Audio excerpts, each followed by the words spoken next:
So hello everyone. आज हम लोग करेंगे second lecture part 2 of law of torts introduction. इसके अंदर हम लोग क्या करने वाले हैं, पिछले वाले फर्स्ट लेक्चर के अंदर हमने बेसिक्स ऑफ टॉट्स पढ़े थे। इसके अंदर हम लोग क्या पढ़ेंगे, general defences torts, what is vicarious liability और थोड़े सेटल लॉ केसेस, जिसकी वजह से आपको थोड़ा और कंसेप्ट क्लियर होगा आपके केसेस का। चलिए जल्दी से शुरू करते हैं। तो पहले हम लोग ये समझें कि what do you mean by defences, what exactly is defences to you. When the plaintiff brings an action against the defendant, आपको इसके लिए पहले पता चलना चाहिए प्लेंटिफ क्या होता है। जिसने केस किया है वो प्लेंटिफ है और जो डिफेंड कर रहा है उस केस को वो है डिफेंडेंट। तो when a plaintiff brings an action against the defendant for a tort, the defendant on his part can avoid his liability. Liability मतलब उसके ऊपर जो भी एक्शन आने वाला है, लायबल होने वाला है किसी कॉज की वजह से, उसको कैसे अवॉइड कर सकते हैं, by taking the plea of any of the defences available to him. तो टॉर्ट्स के अंदर हमारे पास देयर आर वेरियस डिफेंसेस जो उसकी लायबिलिटी को हटा सकती है, अवॉइड कर सकती है या फिर थोड़ी सी कम कर सकती है टू सम एक्सटेंट। सबसे पहले हमारी जो आ जाती है एक्सेप्शंस या फिर defence which is given to the defendant is called volenti non fit injuria.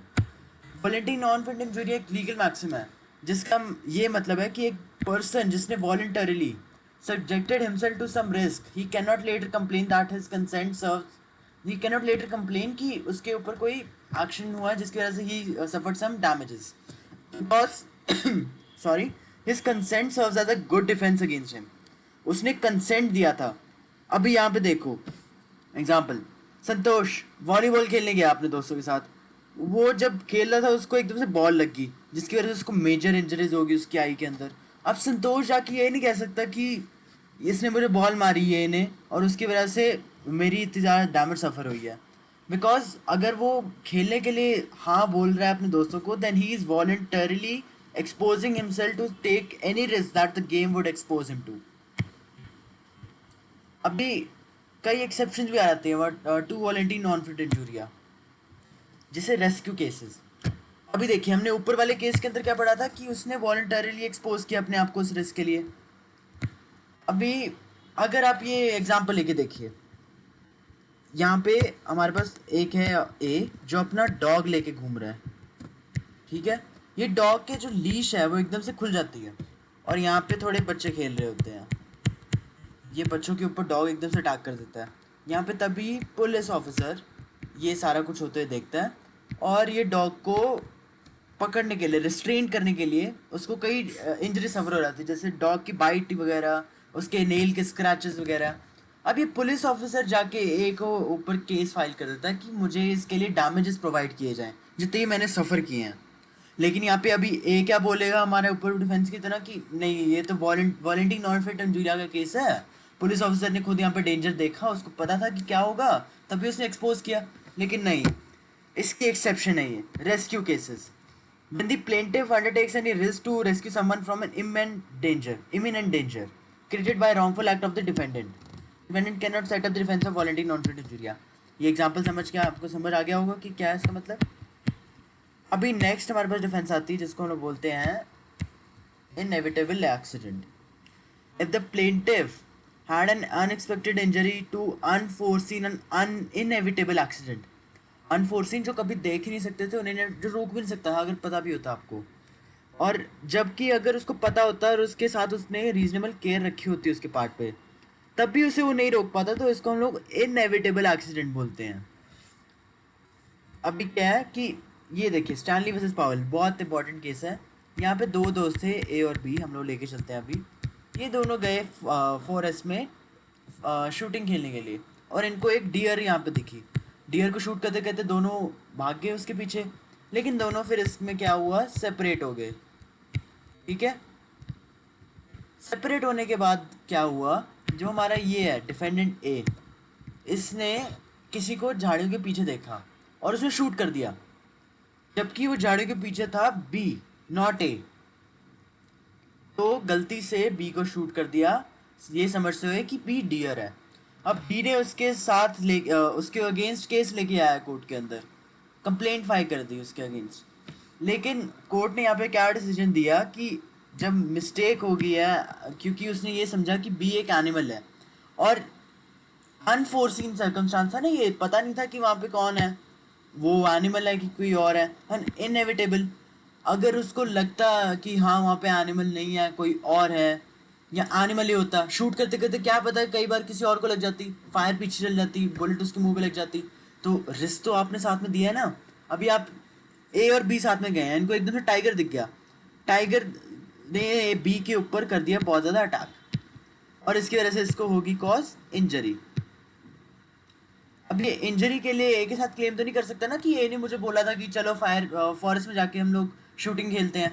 दोनों को पता है रिस्क, वहाँ पे फायर करते हुए क्या पता उनको टाइगर ही मिल जाए। तो इसी तरीके से हम लोग ये नहीं कह सकते कि इनएविटेबल एक्सीडेंट जब होता है तो हम लोग डैमेजेस क्लेम नहीं कर सकते। Third and I am sorry fourth third and most important, act of God. अब एक्ट ऑफ गॉड क्या होता है? एक्ट ऑफ गॉड जनरली हम लोग बोलते हैं कि कोई नेचुरल कैलामिटी है, जैसे कि हैवी रेनफॉल, स्टॉर्म, अर्थक्वेक और वॉल्केनो। इस टाइप की कोई एक्टिविटी होती है जो नेचुरल कैलामिटी होती है, कैलामिटी। तो इसके दौरान आप कोई भी डैमेज क्लेम नहीं कर सकते, क्योंकि ये तो किसी के हाथ के अंदर नहीं है ना कि क्या होगा क्या नहीं होगा। तो इसके अंदर हमारे दो एसेंशियल है कि एक तो वर्किंग ऑफ नेचुरल फोर्सेस, कोई नेचुरल फोर्स मतलब मैन मेड नहीं, नेचुरल, कोई ऐसी चीज़ जो हमारे कंट्रोल में हो ही नहीं सकती, जैसे बारिश होगी, तूफान, आंधी। हाँ, और ऐसा एक्स्ट्रा ऑर्डिनरी होना चाहिए कि कभी एंटिसिपेट ही नहीं हो सकता। अब देखो बारिश तो होती है, 2 मीटर तक हमने देखी वो कई बार बारिश हो जाती है, लेकिन अगर 12 मीटर तक बारिश होगी एंटिसिपेट नहीं कर सकते ना, इतना पानी आ गया, बाढ़ आ गई, ये हो गया, कुछ और हो गया। तो इसके दौरान हम लोग अभी नहीं एंटिसिपेट कर सकते, ये दूसरी कंडीशन हो जाती है। ठीक है, अब ये एक आता है हमारा fourth, private defence. Private defence से आप क्या समझते हो? कि अगर किसी के अगेंस्ट, किसी की प्रॉपर्टी या उसकी बॉडी के अगेंस्ट कोई ऑफेंस कॉज होने वाला है, तो ये उस इंसान के पास वैलिड राइट है कि वो अपनी प्रॉपर्टी और अपनी बॉडी को किसी रीजनेबल फोर्स से जो जस्टिफाइड बाय लॉ है उससे डिफेंड कर सके।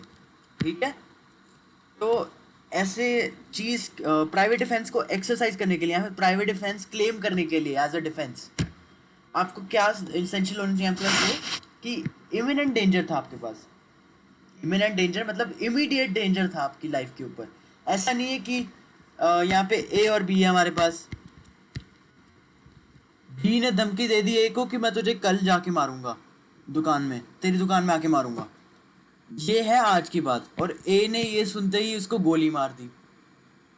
अब यहाँ पे तो ये नहीं, इमीडिएट डेंजर नहीं है ना, ये जाके इसके पास क्या टाइम था कि पुलिस में जाके कंप्लेन कर दे, हाँ, या फिर इसके आसपास रहने वाले रिलेटिव्स को कंप्लेन कर दे, कुछ और कर दे, कोई लीगल एक्शन इसके अगेंस्ट कोर्ट में ले ले। तो ये तो सब कुछ इसका अवेलेबल था ना, ऐसा तो नहीं था ना कि इसने एकदम से इसके सर के ऊपर गोली रख दी थी। और the force you should be reasonable. अभी अगर सेम यही वाला केस ले लो, एक मिनट, यही वाला सेम केस ले लो।